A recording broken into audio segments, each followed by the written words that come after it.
கர்த்தருக்கு ஸ்தோத்திரம். என்னை 21 நாள் உபாச நாளில் தேவன் கலந்து கொள்ள கிருபை செய்தாங்க.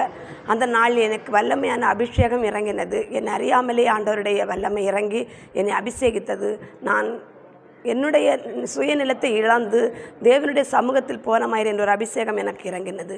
அப்படி செய்த தேவனுக்கு கோடான கோடி ஸ்தோத்திரப்பா. இன்னுமாய் ஒரு ஞாயிற்றுக்கிழமை தினத்தில் ஆண்டவருடைய அபிஷேகம் இறங்கினது. மழையை போல என்னுடைய உடம்பிலே அந்த தண்ணீர் பாய்ந்தது. நான் என்ன செய்வதப்பா, மழை பெய்கிறதே, இங்கே கூடாரத்திலே நல்ல மேலே ஒரு கூரை உண்டப்பா, எனக்கு மாத்திரம் இப்படி மழை பெய்கிறது என்று நான் அறியாமல் பேசினேன். ஆனால் எனக்கு மட்டும்தான் அந்த ஒரு மழையமான அபிஷேகம் எனக்கு ஊற்றப்பட்டது என்று நான் உணர்ந்து கொண்டேன். அப்படிப்பட்ட அபிஷேகத்தை தந்த தேவனுக்கு கோடான கோடி நன்றி செலுத்தி நெடிய சாட்சியை முடிக்கிறேன். நாமும் பரிசுத்தப்படுவதாக என்ன தேவன் இந்த சாட்சியாய் கொண்டு நிறுத்துகிற தேவனுக்கு கோடி ஸ்தோத்திரம் உண்டாவதாக.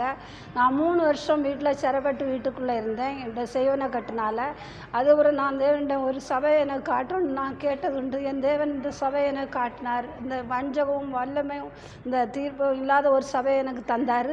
இங்கே வந்தவரை என்னை நல்ல ஒரு விடுதலை தந்து தேவன் என்னை ஆசீர்வதிக்கிறார். எனது பலவீனங்களும் எந்த வியாதியும் என்னை தாக்காதபடி இவ்வளவு தூரம் என்னை கொண்டு வந்த தேவனுக்கு கோடி ஸ்தோத்திரம் தான் வேண்டும்.